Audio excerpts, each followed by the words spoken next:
الحمد لله رب العالمين والصلاة والسلام على رسوله الكريم ما بعد. عن ابن عباس رضي الله عنهما أن رسول الله صلى الله عليه وسلم لما بعث معاذا إلى اليمن قال له إنك تأتي قوما من أهل كتاب فليكن أول ما تدعوهم إليه شهادة أن لا إله إلا الله وفي رواية إلى أن يوحدوا الله فإنهم أتاعوك لذلك فعلمهم أن الله افترض عليهم 5 صلوات في كل يوم وليلة فإنهم أتاعوك لذلك فأعلمهم أن الله افترض عليهم صدقة تؤخذ من أغنيائهم فترد على فقرائهم فإنهم أتاعوا لذلك فإياك وكرائم أموالهم واتق دعوة المظلوم فإنه ليس بينها وبين الله حجاب أخرجاه عن البخاری والمسلم. جیسا کہ پچھلے درس میں ہم نے یہ جانا، یہ باب ہے کہ کلمہ توحید کی طرف لوگوں کو دعوت دینا، اس کی گواہی دینے، اس کی شہادت کی طرف لوگوں کو بلانا. اللہ تعالیٰ کے اس قول قل هذه سبیلی ادعو الی اللہ علی بصیرۃ انا ومن اتبعنی وسبحان اللہ وما انا من المشرکین، اس آیت کی روشنی میں بہت سی باتیں ذکر کی گئی تھی، بیان ہوئی. اب اس کی ترتیب سے یہاں پر مصنف رحمہ اللہ شیخ محمد بن عبد الوہاب رحمہ اللہ اپنے اس باب میں حدیث لاتے ہیں، جو حدیث عبداللہ ابن عباس رضی اللہ عنہما سے مروی ہے. روایت کرتے ہیں وہ عبداللہ ابن عباس رضی اللہ عنہما کہ اللہ کے رسول صلی اللہ علیہ وسلم نے جب معاذ رضی اللہ عنہ کو یمن کی طرف بھیجا تو ان سے یہ بات کہی. وہ جو باتیں کہیں، کہا اِنَّكَ تَأْتِي قَوْمًا مِّنْ أَهْلِ الْكِتَابِ، اے معاذ آپ جس قوم کی طرف جا رہے ہیں وہ اہل کتاب ہیں. اہل کتاب یہ یہود اور نصرانی کو بولتے ہیں، عیسائیوں کو اور یہودیوں کو. تو اللہ کے رسول صلی اللہ علیہ وسلم نے حضرت معاذ بن جبل رضی اللہ عنہ کو یمن کی طرف داعی مبلغ بنا کر بھیجا. حافظ ابن حجر رحمہ اللہ کہتے ہیں کان بعث معاذ الی الیمن سنۃ 10، کہ معاذ رضی اللہ عنہ کو جس سال بھیجے وہ ہجرت کا 10واں سال تھا. نبی صلی اللہ علیہ وسلم نے جو اپنا حج کیا ہے، جو آخری حج، اس سے پہلے یہ وہ وہاں بھیجے گئے اور وہیں پر رہے، یمن میں ہی رہے، یہاں تک کہ حضرت ابو بکر رضی اللہ عنہ کی خلافت قائم ہو گئی. پھر اس کے بعد شام چلے گئے اور شام میں ہی حضرت معاذ رضی اللہ عنہ کی وفات ہوئی. اسی لیے حضرت معاذ بن جبل کے گویا کے فضائل میں سے یہ بات ہوئی کہ اللہ کے رسول صلی اللہ علیہ وسلم نے ان کو یمن کی طرف مبلغ، داعی، فقیہ، حاکم بنا کر بھیجا. اِنَّكَ تَأْتِي قَوْمًا مِّنْ أَهْلِ الْكِتَابِ، اہل کتاب یہود و نصارہ، کیونکہ وہاں پر یمن کی جو بڑی آبادی تھی وہ انہی لوگوں کی تھی، یہودیوں اور نصرانیوں کی. وہاں پر دوسرے مشرکین تھے لیکن وہ کم تھے، زیادہ آبادی انہی لوگوں کی تھی. گویا کہ داعی کو علاقے کے لوگوں سے واقفیت ہونا چاہیے کہ میں جن لوگوں کو مخاطب کرنے جا رہا ہوں وہ لوگ کون ہیں، ان کے تعلق کن لوگوں سے ہے، وہ کس کے ماننے والے ہیں. اسی لیے اللہ کے رسول صلی اللہ علیہ وسلم نے حضرت معاذ بن جبل رضی اللہ عنہ کو آگاہ کیا کہ تم جن لوگوں کے پاس جا رہے ہو وہ کون ہے، اہل کتاب ہیں، یہود و نصارہ ہیں، اس لیے تم اپنے آپ کو ان کے اعتبار سے اپنے آپ کو تیار کر کے رکھو. فَلْيَكُنْ أَوَّلُ مَا تَدْعُوهُمْ إِلَيْهِ شَهَادَةُ أَن لَا إِلَهَ إِلَّا اللَّهُ، تو پہلی بات تو آپ صلی اللہ علیہ وسلم نے یہ بتائی کہ اہل کتاب کی طرف جا رہے ہو. دوسرا کہا کہ سب سے پہلی چیز جس کے طرف تم ان کو بلاؤ گے وہ کیا ہوگی؟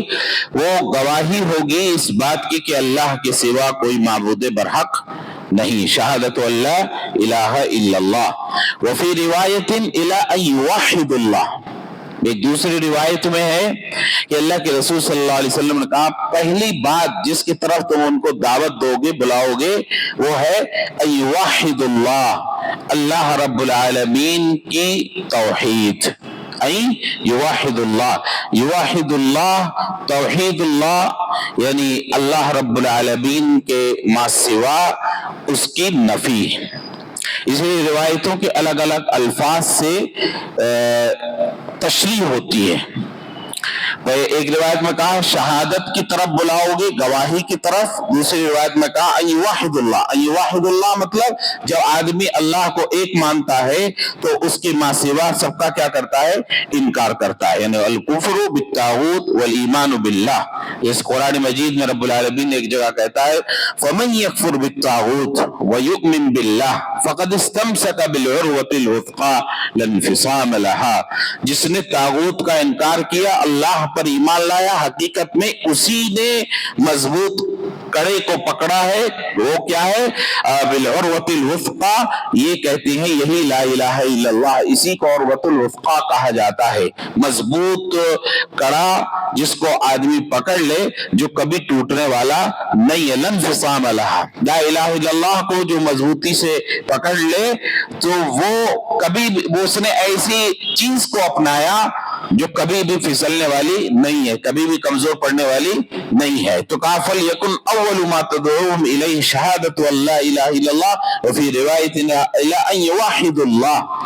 وفي رواية البخاری، بخاری کی ایک روایت میں ہے ادعوهم إلى شهادة أن لا إله إلا الله وأني رسول الله. سب سے پہلی بات جس کی طرف تم بلاؤ گے تو وہ یہ اس بات کی گواہی دینا ہوگی کہ اللہ کے سوا کوئی معبود برحق نہیں. وَأَنِّي رَسُولُ اللَّهِ. اور اس بات کی گواہی دیں گے وہ کہ میں اللہ کا رسول ہوں، یعنی محمد صلی اللہ علیہ وسلم کی رسالت کا وہ اقرار کریں گے، اس بات کی وہ گواہی دیں گے. تو ایک اور روایت میں لا لیے تو جو ایک چیز چھوٹ رہی تھی رسول اللہ صلی اللہ علیہ وسلم کی گواہی وہ اس کے اندر داخل ہو گئی. کہتے ہیں کہ یہ جو لا الہ الا اللہ ہے اس سے پہلے بھی بیان کیا گیا. ہمیشہ یاد رکھیں کہ مسلمانوں نے اس چیز کو نہیں سمجھ کر بہت بڑی غلطی کی ہے. جو لا الہ الا اللہ ہے یہ اپنے شروط کے بغیر مکمل نہیں ہوتا، اسی لیے بار بار اس کی تعلیم دی جاتی ہے تاکہ اس کو یاد رکھا جائے. آپ عقیدے کے درس میں جب بیٹھ رہے ہیں تو اس درس کا مقصد ہی یہی ہے کہ ہم باتوں کو سمجھیں، سیکھیں، یاد رکھیں تاکہ کہیں پر کوئی بات آئے کسی کو سمجھانا ہو تو ہمارے پاس اتنی معلومات ہو بنیادی جس کے ذریعے سے ان کو سمجھایا جا سکے. تو آپ جانے دے کہ اللہ کے رسول صلی اللہ علیہ وسلم کہہ رہے ہیں کہ سب سے پہلی بات جس کی طرف تم بلاؤ گے وہ کلمہ شہادت، توحید کا کلمہ لا الہ الا اللہ اور محمد رسول اللہ صلی اللہ علیہ وسلم کی گواہی ہے. لیکن اس کے ساتھ آپ جان رکھیں کہ یہ گواہی کلمہ توحید کا ماننا یہ تب تک مکمل نہیں ہو سکتا جب تک کہ اس کے ساتھ 7 شروط ہیں وہ نہ آ جائیں. کیا ہے 7 شرطیں؟ علم. اب لا الہ الا اللہ جب کہہ رہے ہیں تو آپ کو علم ہونا چاہیے. علم کا اپوزٹ کیا ہوتا ہے؟ جہل. گویا کہ آپ کو علم ہو، آپ جہالت میں نہ ہو. یہی چیز ہے جو مسلمان پورے نہیں کر پا رہے ہیں. لا الہ الا اللہ بہت سنتے ہیں کہ جس نے لا الہ الا اللہ کا جنت میں داخل ہوگا، وہ ذہن میں ضرور رہتا ہے لیکن اس کے شروط، اور آپ جانتے ہیں کہ جس کام کے لیے جب شرط ہو تو وہ شرط پائے بغیر وہ کام نہیں ہو سکتا. جنت کا دخول یہ مشروط ہے. کس کے ساتھ؟ کہ آپ لا الہ الا اللہ کہیں، اور لا الہ الا اللہ کے لیے شروط ہیں. جب تک وہ شروط نہ پا جائیں گے تو وہ دخل الجنہ والا معاملہ نہیں ہو سکتا. تو سب سے پہلے جو شرط ہے وہ کیا ہے؟ علم، جو کہ منافی ہوتا ہے جہل کے، نہ جاننے کے. جہالت کا اپوزٹ علم. آپ کو علم ہو. کتنے لوگ ہیں مسلمانوں میں جو لا الہ الا اللہ کا علم رکھتے ہیں؟ ہے اس طرح کا کتنا معاملہ ہے. حتیٰ کہ ہمارے بڑوں پر اگر دیکھا جائے، غور کیا جائے، تو وہ بڑے ہیں، ہمارے مربی ہیں، ہمارے خاندان کے طور پر، ہمارے علاقے کے طور پر، قبیلے کے طور پر بہت سے ایسے ذمہ دار بڑے ہوں گے جو ہماری رہنمائی کرتے ہیں ہر کام میں. لیکن اگر ان سے پوچھا جائے کیا تمہیں لا الہ الا اللہ کا علم ہے، تو خاموشی چھا جائے گی. یہ ہے کہ نہیں؟ بولو مسلمانوں، یہ سچائی جس کلمے کی بنیاد پر ہمیں فخر ہے کہ ہم جنت میں جائیں گے، اس کی پہلی شرط جو کہ علم سے تعلق رکھتی ہے، وہ اس کے بارے میں خاموشی چھا جائے گی. ایک بڑا مجمع ہو مسلمانوں کا، ہے نا، ریلی ہو نکل رہی ہو مسلمانوں کے حقوق کے لیے، اور کھڑے ہو کر کہہ دیا جائے تبھی ریلی آگے بڑھے گی جب تک کہ آپ لا الہ الا اللہ کے شروط نہ بیان کر دیں. آپ بیان نہ کر دیں، بتا نہ دیں، کیا ہوگا معاملہ؟ یہ حقیقت ہے. رب العالمین مسلمانوں کو ہم جو کہ اپنے بارے میں ہم اس بات کے دعوے دار ہیں کہ ہم لا الہ الا اللہ کہنے والے، لا الہ الا اللہ پر یقین رکھنے والے ہیں، رب العالمین ہمیں صحیح سمجھ عطا فرمائے. تو پہلی شرط کیا ہے؟ علم. اور دوسری شرط کیا ہے؟ یقین. یقین کا مخالف کیا ہوتا ہے؟ شک. یقین کا مخالف شک ہوتا ہے. یعنی آپ لا الہ الا اللہ جو کہہ رہے ہیں، آپ کو یقین کامل ہو. یقین کامل کا مطلب کیا ہے؟ کہ آپ کو ذرا بھی شک نہ ہو. آپ کو ذرا بھی شک نہ ہو. اب یہ دوسری سیڑھی پہلی سیڑھی کے بغیر نہیں ہو سکتی ہے. جب تک آپ کو علم نہ ہوگا لا الہ الا اللہ کا، تب تک یقین کیسے ہوگا؟ جب آپ لا الہ الا اللہ کو جانیں گے، سیکھیں گے، علم رکھیں گے، تبھی آپ دوسری سیڑھی پر جا سکتے ہیں. تو دوسری شرط کیا ہوئی؟ یقین، جو کہ شک کے مخالف ہے. کہ شک، جہاں شک آیا یقین ختم. شک آیا یقین ختم. اسی لیے حدیث میں آیا کہ نماز میں آپ کو شک ہے تو آپ یقین پر آئیے.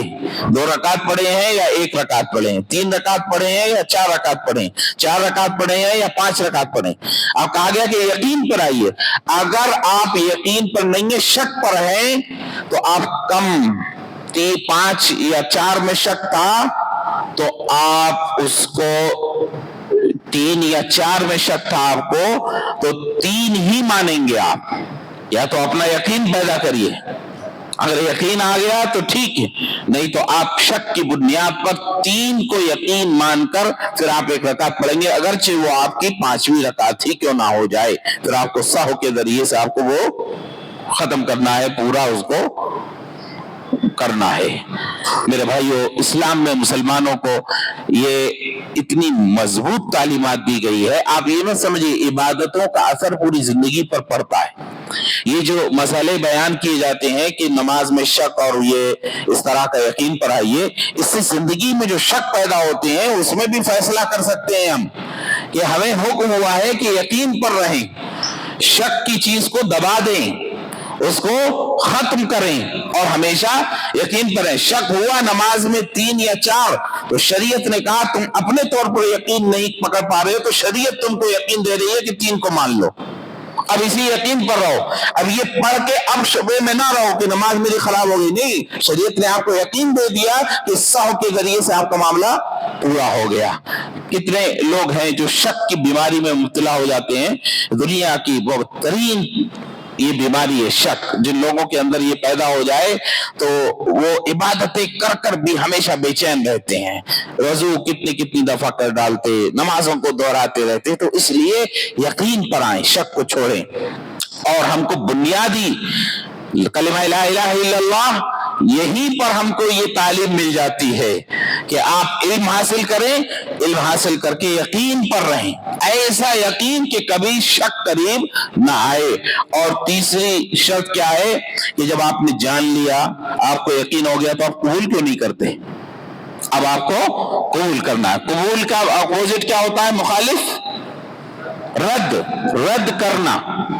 آپ ایسا قبول کریں کہ زندگی کے کسی بات سے آپ کے زندگی کے کسی عمل سے آپ کے کبھی ایسا نہ دکھے کہ آپ رد کر رہے ہو لا الہ الا اللہ کو. علم، یقین آپ نے مضبوط طریقے سے قبول کیا اس کو، ایسا قبول کہ جو ہمیشہ کے لیے آپ سے رد کو خارج کر دے. کوئی آدمی آپ کے بارے میں، آپ خود اپنے بارے میں کبھی یہ محسوس نہ کریں کہ کہیں اسلام کی کوئی بات آپ رد تو نہیں کر رہے ہیں. سمجھے؟ تو یہ علم، یقین اور قبول، یہ ان چیزوں کو مخالف کی چیزوں کے ساتھ ملنا ضروری ہے. اور چوتھی چیز ہے تابعداری، عمل. علم ہو گیا، یقین آ گیا، قبول کر لیے. اب قبول کرے تو کیسا کرے؟ قبول کرے تو گھر پہ لے کے جائے نا. اب چھوڑ کے چلے جائیں گے تو کیسے مانا جائے گا قبول کیے؟ اس کے لیے عمل کر کے بتانا پڑے گا. انقیاد، اس کو عربی میں کہتے ہیں انقیاد، تابعداری. آپ نے جو چیز سیکھی، جس پر یقین کیا، جس کو اپنایا، اب اس پر آپ عمل کریں. اس عمل کا اپوزٹ کیا ہوتا ہے؟ چھوڑنا ہے. الانقیاد اور عربی میں کہتے ہیں ترک، چھوڑ دینا. انقیاد تابعداری، ترک نہیں کرنا.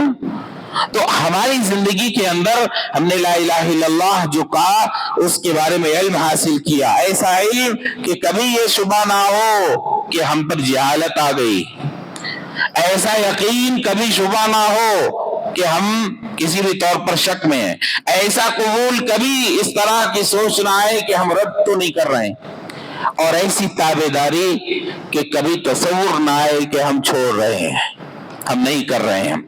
اور پانچویں شرط کہتے ہیں الاخلاص. الاخلاص، اخلاص مانے خالص. اس کا مخالف کیا ہوتا ہے؟ نہیں، شرک مانے ملاوٹ.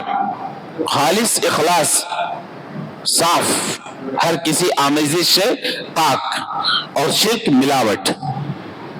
آپ نے علم حاصل کیا، یقین ہو گیا، قبول کر لیا، آپ اس پر عمل بھی کر رہے ہیں، ایسا عمل جو خالص ہو، جس میں کسی قسم کی کوئی ملاوٹ نہ ہو، تو یہ لا الہ الا اللہ کے شروع. مسلمان اب آپ کو زیادہ کچھ کہنے کی ضرورت ہی نہیں ہے.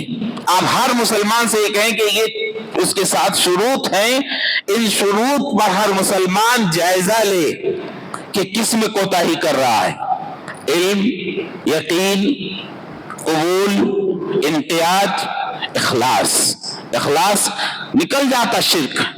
جب اخلاص کہا گیا تو شرک ختم. اور اس کے بعد چھٹی بات یہ ہے صدق، سچائی. اس کا مخالف کیا ہوتا ہے؟ جھوٹ. آپ نے جس بارے میں کہا آپ علم رکھے، آپ کو یقین ہو گیا ہے، آپ قبول کر لیے ہیں، آپ اس کے اطاعت میں لگے ہوئے ہیں، آپ مخلص ہیں، تو اس معاملے میں آپ سچے ہوں. آپ سچے ہوں. ایسا نہ ہو کہ آپ ساری چیزیں دکھا تو رہے ہیں لیکن سچائی نہیں ہے. بہت سے آپ کو ایسے لوگ ملیں گے دنیا میں جو کلمہ لا الہ الا اللہ کی تعریف کرتے ہیں، جو مسلمانوں کے قانون کی تعریف کرتے ہیں، جو شریعت کے بارے میں بڑی اچھی باتیں کہتے ہیں. بہت سے آپ کو ایسے ملیں گے، انہوں نے جانکاری بھی لی، علم بھی حاصل کیا، بہت سے کو یقین بھی ہے، بہت سے بظاہر قبول بھی کرتے ہیں، قبول نہیں کرتے، کچھ لوگ رد کر دیتے ہیں، ایک دو سیڑھی جاتے ہیں. تو اس طرح سے مسلمانوں کو چاہیے کہ مسلمان اپنا جائزہ لیں کہ لا الہ الا اللہ جو وہ کہہ رہے ہیں اس کی جو 7 شروط ہیں، ان شرطوں میں سے کہاں پر ہمارے اندر کمی آ رہی ہے. علم ہو گیا، یقین ہو گیا، اور قبول ہو گیا، اور انقیاد ہو گیا، اور اخلاص ہو گیا، اور صدق ہو گیا. اور 7ویں چیز ہے المحبہ، محبت. اس کا مخالف کیا ہوتا ہے؟ نفرت یہ منافق کے اندر پیدا ہوتی ہے. وہ آپ کو ظاہر دکھے گا کہ دروس میں بھی بیٹھ رہا ہے، اللہ کے رسول کی محفلوں میں آ کے بیٹھتے تھے، یقین قسم کھا کھا کر انک لرسول اللہ نشہد انک لرسول اللہ ہے.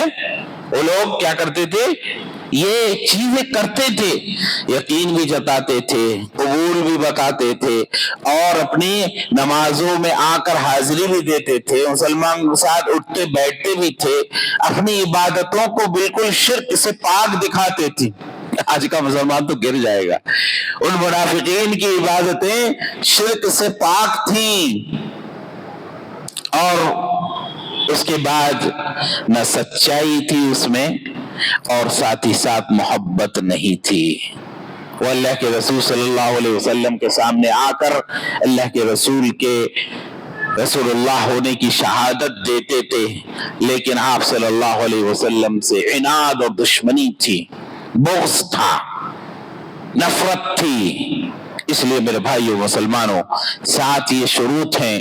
ہر مسلمان اپنا اکثر اس کو چاہیے کہ جائزہ لیتے رہا کرے کہ ان 7 شروط میں سے کسی میں وہ ڈگمگ تو نہیں ہو رہا ہے. اگر نہیں ہے تب یہ بنیاد ہے کہ لا الہ الا اللہ تم کو جنت میں داخل کرائے گا.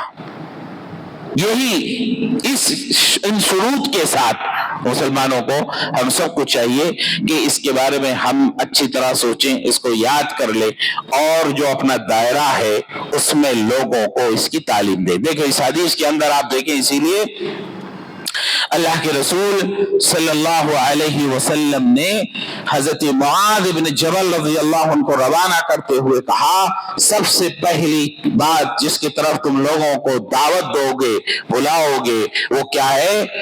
کلمہ توحید کی طرف بلائے. الہی وحد اللہ، اللہ رب العالمین کو ایک مانے، شہادت دیں وہ، اور رسول اللہ صلی اللہ علیہ وسلم کے رسول ہونے کی گواہی دیں.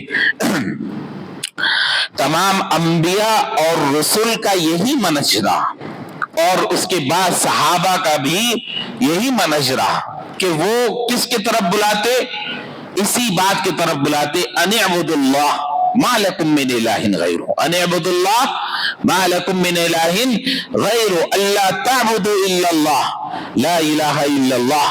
اسی کی طرف تمام انبیاء اور رسل نے اپنی دعوت و تبلیغ کی ابتدا کی. سبھی کی دعوت و تبلیغ اسی پر تھی، ان اعبدوا اللہ ما لکم من الہ غیرہ، اللہ کے سوا تمہارے لیے کوئی معبود برحق نہیں، اسی کی عبادت کرو. الہی وحد اللہ میں یہی معنی ہے، شہادت اللہ الہ الا اللہ میں یہی معنی ہے. میرے بھائیو، اسی کی طرف ہم سب دعوت دیتے ہیں، اور ہمیں اسی منہج پر ہمارے ہونے کا دعویٰ ہے. اللہ رب العالمین اس کا حق ادا کرنے کی ہم کو توفیق عطا فرمائے. امام ابن قیم رحمہ اللہ کہتے ہیں، وَلِهَذَا خَاطَبَ الرُّسُلُ أُمَمَاهُ خَاطَبَ الرُّسُلُ أُمَمَاهُمْ مُخَاطَبَةً مَنْ لَا شَكَّ عِنْدَهُ فِي اللَّهِ وَإِنَّمَا دَعُوهُمْ إِلَى عِبَادَةِ اللَّهِ وَحْدَهُ لَا إِلَى الْإِقْرَارِ بِهِ فَقَالَتْ لَهُمْ أَفِي اللَّهِ شَكٌّ فَاطِرِ السَّمَاوَاتِ وَالْأَرْضِ. کہا کہ دیکھیں دنیا کے اندر بہت سے لوگ اللہ کی طرف بلاتے ہیں، اس کی ربوبیت کی طرف بلاتے ہیں، اس کی ربوبیت کی طرف بلاتے ہیں، اللہ کو خالق مانو، اللہ کو رازق مانو. بہت سے لوگوں کی دعوت و تبلیغ اس بنیاد پر ہے، لیکن ہماری دعوت و تبلیغ اس بنیاد پر نہیں ہے. ہماری دعوت و تبلیغ اس بنیاد پر ہے کہ اللہ کو عبادت میں مانو. کیوں؟ دنیا کا کوئی بھی انسان اللہ رب العالمین کی ربوبیت کا انکار نہیں کرتا ہے. افی اللہ شک فاطر السماوات والارض، کیا تم اللہ کے بارے میں شک کرتے ہو جس نے آسمان و زمین کو پیدا کیا؟ نہیں، یہ تو سب کھلے ظاہر ہے. آپ دیکھو جتنے دنیا کے اندر کافر ہیں سب وہ یہ کہتے، اشارہ کرتے، سب کے یہاں پر یہ تصور آپ پائیں گے. تو جو منہجی طور پر بہت سے مسلمانوں کی گروہ میں فرق ہے دعوت و تبلیغ میں، وہ اسی میں فرق ہے. ہماری دعوت و تبلیغ کھلے طور پر کفر اور شرک کے خلاف ہوتی ہے فوراً، اور دوسروں کی اور بہت سے گروہ ہیں جو اللہ رب العالمین کی ربوبیت کی طرف لوگوں کو بلاتے ہوئے نظر آتے ہیں. ربوبیت تو سبھی مانتے ہیں، الوہیت میں آ کر معاملہ بالکل کلیئر ہوتا ہے کہ کون کیا ہے.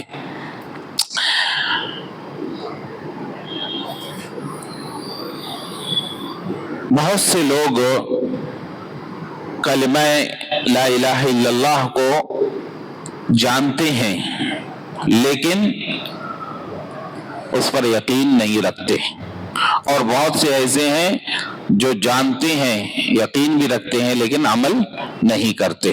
دنیا میں یہ دو طرح کی لوگوں کی زیادہ کثرت ہے. تو ہم کو ان لوگوں میں سے ہونا ہے کہ جو ہمارا منہج ہے کہ لا الہ الا اللہ جب کہا تو ایمان زبان سے کہنے، دل سے یقین رکھنے اور عمل کر کے بتانا. یہ اہل سنہ والجماع، اہل الحدیث کا یہ ایمان کی تشریح، ایمان کی جو تعریف ہے وہ یہ ہے کہ زبان سے ہم اقرار کریں، دل سے تصدیق کریں اور اپنے عمل کے ذریعے سے اس کو ظاہر کریں. ورنہ دنیا میں اکثر جو تعداد ہے کہ بہت سے ایسے ہیں جو اس کو جانتے نہیں، اور بہت سے ایسے ہیں جو جانتے ہیں لیکن عمل نہیں کرتے. ہمارے یہاں پر یہ تینوں چیزیں مل کر تب جا کر یہ ثابت ہوتا ہے کہ آپ اپنے ایمان میں سچے ہیں. زبان سے اقرار، دل سے تصدیق اور عمل کے ذریعے سے اس کو بتانا ہے. تو سب سے پہلی بات اللہ کے رسول صلی اللہ علیہ وسلم نے حضرت معاذ بن جبل سے جو کہا کہ اللہ رب العالمین کی توحید کا اقرار لینا ہے. جب وہ توحید میں مضبوط ہو جائیں، جان جائیں، یقین ہو جائے، قبول کر لیں، ان کو شک نہ رہے، ہر طرح سے اس کی اطاعت و فرمانبرداری میں لگ جائیں، تب اس کے بعد کہا فَإِنْهُمْ أَطَاعُوا لِذَلِكَ فَاعْلِمْهُمْ أَنَّ اللَّهَ افْتَرَضَ عَلَيْهِمْ 5 صلوات. اب ان کو تعلیم دیں آپ کہ اللہ رب العالمین نے ان پر 5 وقتہ نمازیں فرض کی ہیں. توحید کو پہلے اچھی طرح سے آپ لوگوں کو کے دلوں میں، دماغ میں راسخ کر دیں. اس کے بعد ان سے اس بات کا مطالبہ کریں کہ اللہ رب العالمین نے ان پر نمازیں فرض کی ہیں. تو ظاہر سی بات ہے کہ جو اسلام کو قبول کرتا ہے تو وہ وہی اس پر عمل کرتا ہے، لیکن مخاطب سبھی لوگ ہیں. کافر بھی شریعت کے تمام احکام کے مخاطب ہیں. یہاں جو کہا گیا کہ وہ توحید پر کو مانے اور اس کے بعد ان کو نمازیں فرض ہونے کا ان کو علم دیا جائے. اب یہ نہیں ہے کہ 50 لوگوں کا مجمع ہے تو سب کا انتظار کرے پوری 50 مان لیں توحید، اس کے بعد ان کو آگے بتایا جائے. جتنے لوگ قبول کرے ان کو آپ بتائیں، اور اس کے بعد جو نماز کے بارے میں آپ بتائیں. نماز کے بارے میں آپ بتائیں گے تو جو لوگ قبول نہیں کیے ہیں تو یہ نہیں ہے کہ وہ بھی اس کے مخاطب ہیں لیکن صحیح معنی میں وہ عمل نہیں کریں گے، کہ پہلے اسلام میں جب داخل ہوں گے تب ان کو عمل کرنا آئے گا، لیکن مخاطب تمام انسان ہیں شریعت کے ہر حکم کے. نماز کا جو حکم ہے تو یہ سبھی کے لیے، سبھی انسانوں کے لیے، لیکن اس پر سچے معنی میں عمل کون کرتا ہے؟ مسلمان جو اسلام لے آیا. تو شریعت ایک مسئلہ ہے یہ کہ شریعت کے احکام کے مخاطب صرف مسلمان ہیں یا سارے انسان ہیں؟ سارے انسان ہیں لیکن عمل مسلمان کرتے ہیں. فَإِنْ أَطَاعُوا لِذَلِكَ فَعَلِمْهُمْ أَنَّ اللَّهَ افْتَرَضَ عَلَيْهِمْ 5 صلوات. حضرت معاذ بن جبل کو تعلیم دی اللہ کے رسول صلی اللہ علیہ وسلم نے کہ آپ داعی مبلغ بن کر جا رہے ہیں تو ان کو پہلے لا الہ الا اللہ کی طرف بلائیں گے. جب وہ اس کو اچھی طرح سمجھ لیں تو ان کو یہ بات بتائیں کہ اللہ رب العالمین نے ان پر 5 وقت کی نماز فرض کی ہے. پھر فَإِنْهُمْ أَطَاعُوا لِذَلِكَ جب اس کو اچھی طرح سمجھ لیں کہ رات تو دن میں 24 گھنٹے میں 5 وقت کی نماز اللہ نے فرض کی ہے، اس کو جان لیں، اس کو سیکھ لیں، اس پر عمل کر لیں، تو کہا فَعَلِمُوا مَنَّ اللَّهَ افْتَرَضَ عَلَيْهِمْ صَدَقَةً. تو ان کو یہ بتائیں، علم دیں، ان کو سکھائیں کہ اللہ رب العالمین نے ان پر صدقہ فرض کیا ہے. فرض یعنی زکوٰۃ. صدقہ عربی میں صدقہ بھی بولتے ہیں، ہمارے اردو میں چونکہ صدقہ عام صدقے کو سمجھتے ہیں، لیکن عربی میں زکوٰۃ کو صدقہ بھی بولتے ہیں اور زکوٰۃ بھی بولتے ہیں، لیکن اردو میں استعمال زکوٰۃ ہوتی ہے. تو اس اعتبار سے صدقہ یہاں عام صدقہ نہیں ہے، یہاں زکوٰۃ ہے. ان اللہ فرض علیہم صدقہ، اللہ رب العالمین نے ان پر صدقہ یعنی زکوٰۃ فرض قرار دی ہے. تؤخذ من اغنیائہم، وہ زکوٰۃ مالداروں سے لی جائے گی، فترد علی فقرائہم، اور غریبوں پر تقسیم اس کو کیا جائے گا. یہاں پر ایک سوال پیدا ہوتا ہے کہ جب ہم پڑھتے ہیں ارکان اسلام کے بارے میں تو پہلی شہادتین، اس کے بعد نماز، اس کے بعد روزہ، اس کے بعد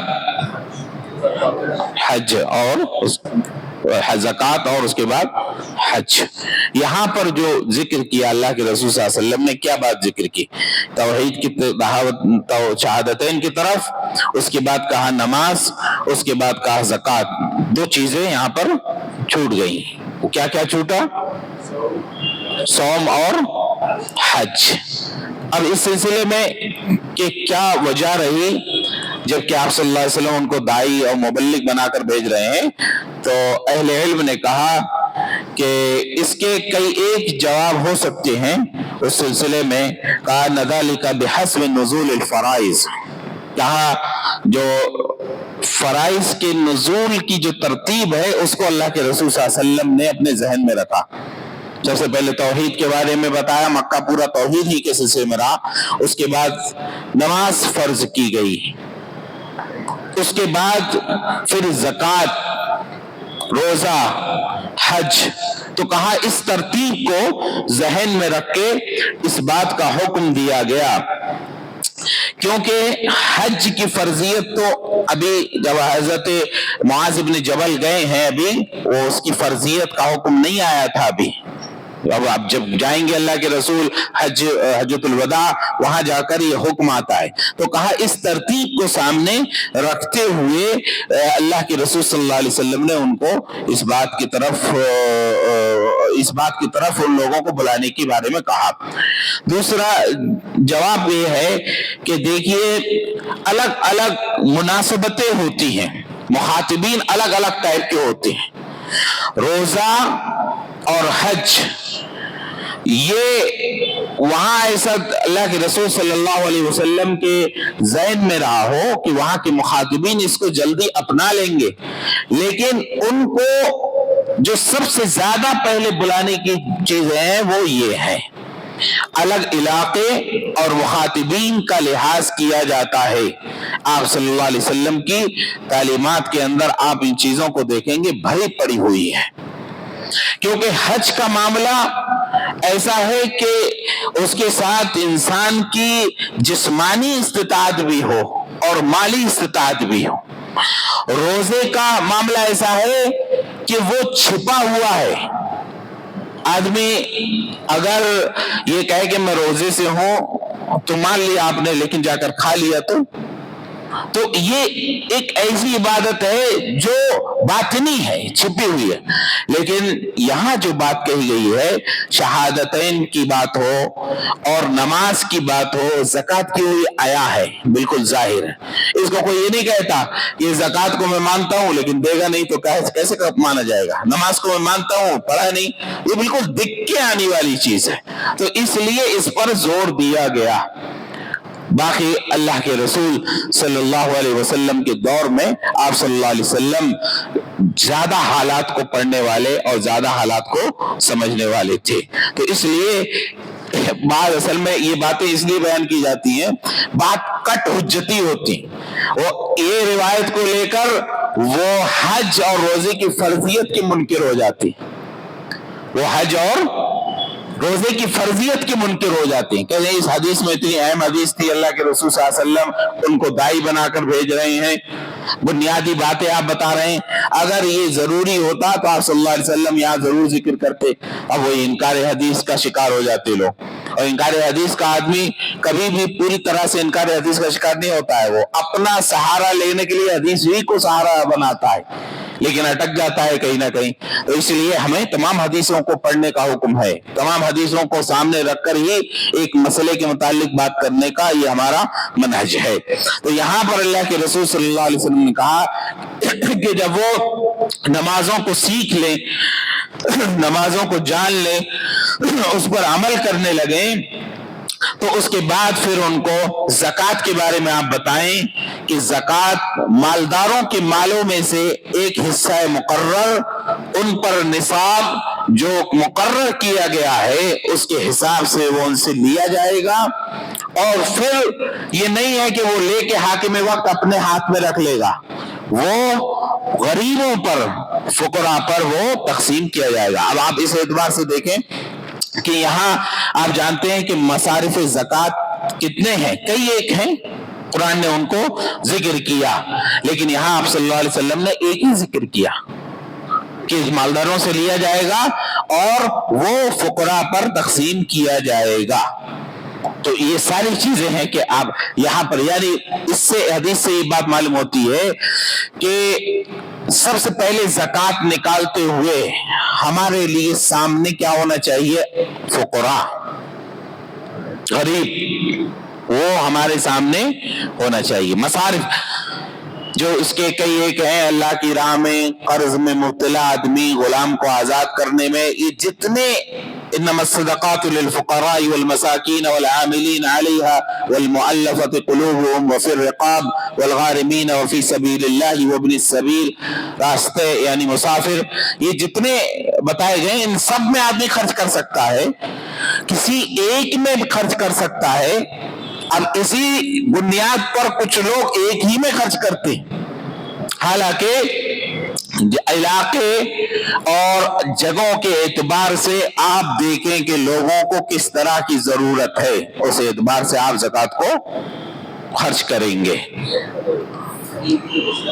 جی ارے وہی رشتہ دار، اسی لیے اس حدیث سے ایک نقطہ ہی معلوم ہوتا ہے کہ سب سے پہلے زکوٰۃ کے لیے ذہن میں غریب ہونا چاہیے، فقراء ہونا چاہیے، اور وہ کون فقراء ہوں گے؟ ظاہر سی بات ہے جو ہمارے قریبی ہیں، پہلے ہمارے ملنے جلنے والوں میں، ہمارے رشتہ داروں میں، تو پہلا ان کا حق ہوتا ہے، ان کو دینا چاہیے۔ اس معاملے میں بھی ہمارے یہاں پر بہت کوتاہی ہوتی ہے، لوگ دور دور تک بانٹتے پھرتے ہیں لیکن اپنے قریبیوں سے بچاتے ہیں، ایسا نہیں ہونا چاہیے۔ یہ بھی بات معلوم ہوئی کہ اگر مملکت اسلامیہ ہے تو اس کے طرف سے ایسے لوگ مقرر کیے جاتے ہیں جو زکوٰۃ آ کر تم سے حاصل کریں گے، زکوٰۃ تم سے لیں گے۔ اب ہمارے پاس کیونکہ وہ سسٹم نہیں ہے، تو ہمارے یہاں ہر آدمی اپنی زکوٰۃ پر خود اپنا اختیار رکھتا ہے، لیکن جب کوئی ایسی مملکت ہو جس میں اسلامی نظام ہو تو وہ زکوٰۃ لوگوں کو اپنے اپنے طور پر دینے کی اجازت نہیں ہے، بلکہ وہ اجتماعی شکل اختیار کرے گی۔ وہ مسلمانوں کا بیت المال ہوگا جس کو مسلمانوں کا حکمراں، بادشاہ، خلیفہ، وہ اس اپنے ثوابدید سے اور لوگوں پر جس طرح کی ضرورتیں اس پر وہ تقسیم کرے گا۔ لیکن یہاں پر ہم لوگ خود مختار ہیں اس معاملے میں، کیونکہ ایسا ہم پر کوئی نظام ہمارے اوپر نہیں ہے۔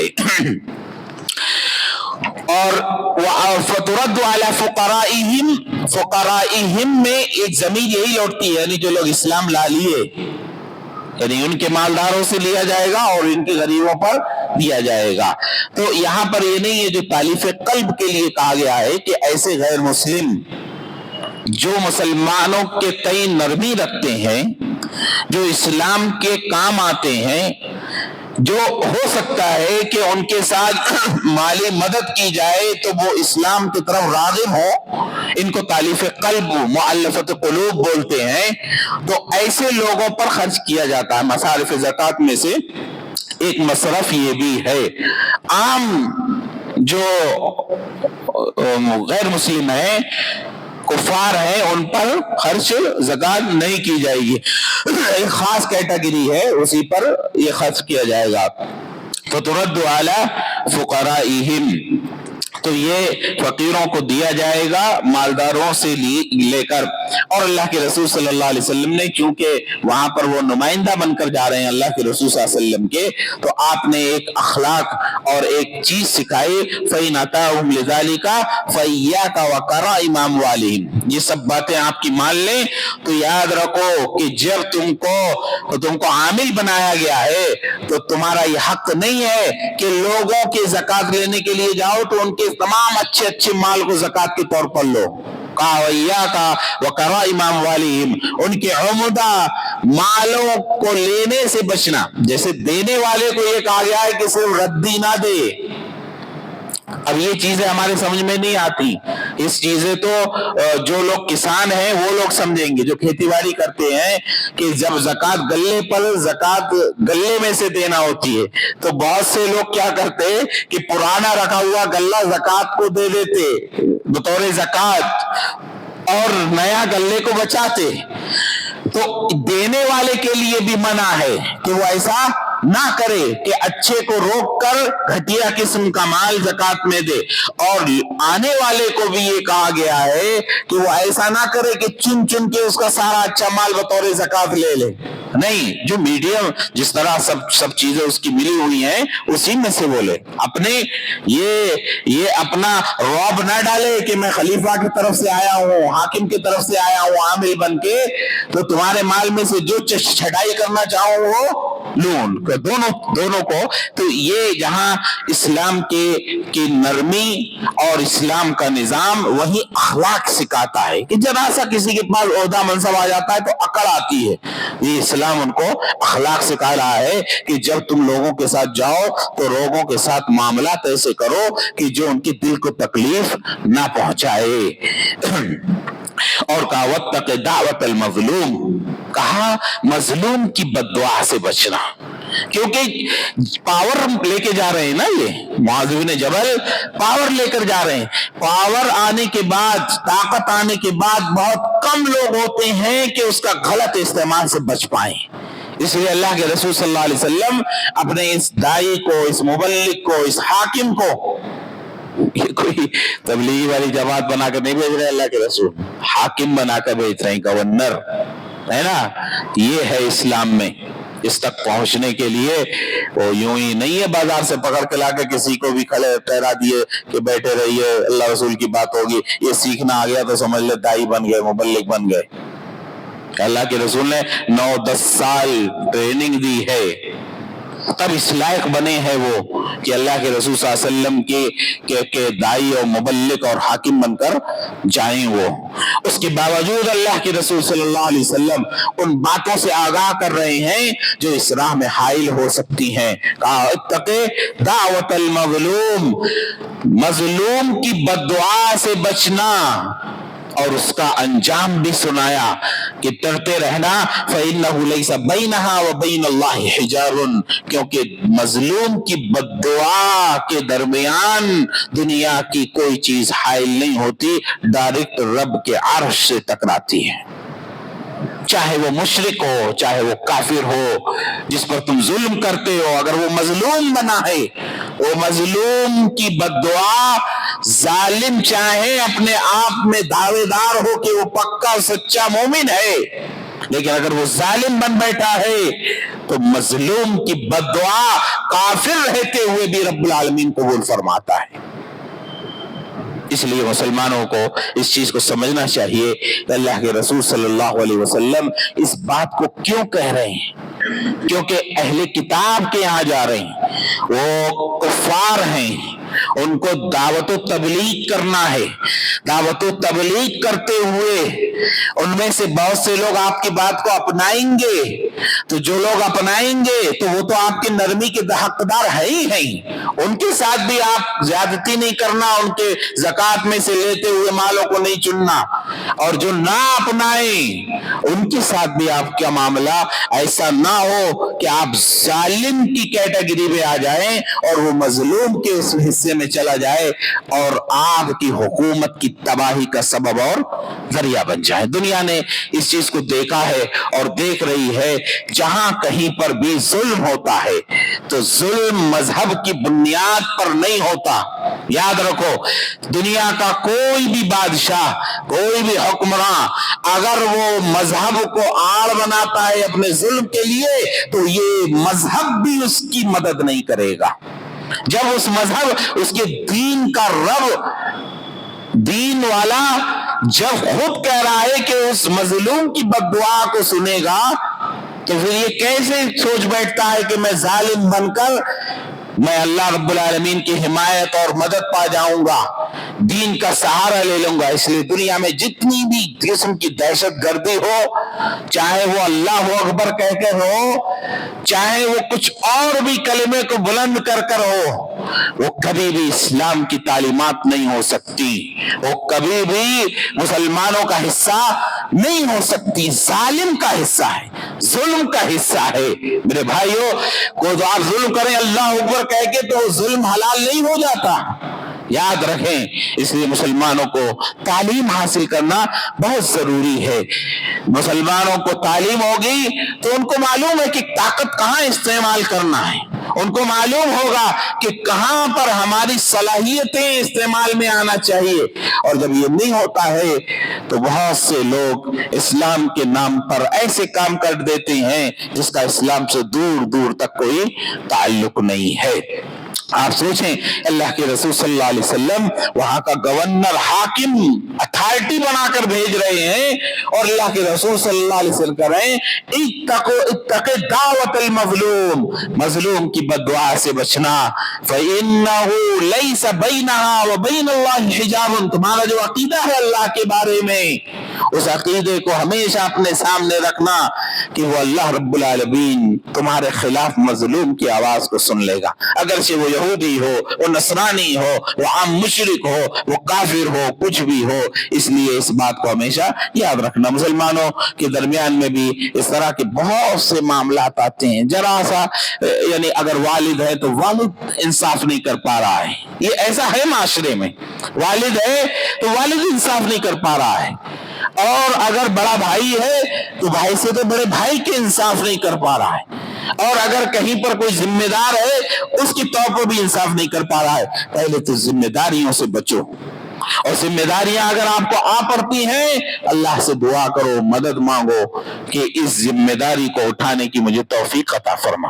لوگ شوقین ہیں آج کل, ہاں خاص طور پر جمہوریت کی چیزوں میں سے جو بڑی برائی کی چیز ہے وہ یہ ہے کہ جمہوریت میں ہر آدمی اپنے کو پیش کرتا ہے ذمہ داری کے لیے, اور اسلامی تعلیمات کہتی ہے کہ اس سے بچو.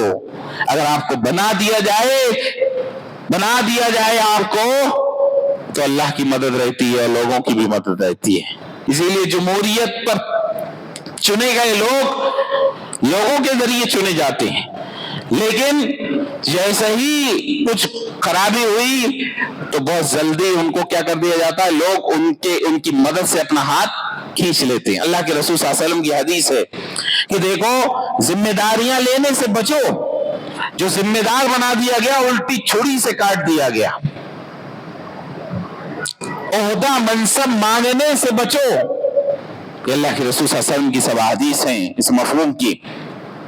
لیکن کہا جب آپ کو دیا جائے تو اگر آپ اس کو لیتے ہیں, آپ اس کے اہل ہیں, تو جب آپ مانگ کر نہیں, لوگ آپ کو دیتے ہیں, آپ کو ذمہ دار بناتے ہیں. لوگوں سے مراد اسلام میں کوئی عام لوگ نہیں ہوتے ہیں, شورا, سمجھدار, اہل حل و عقد.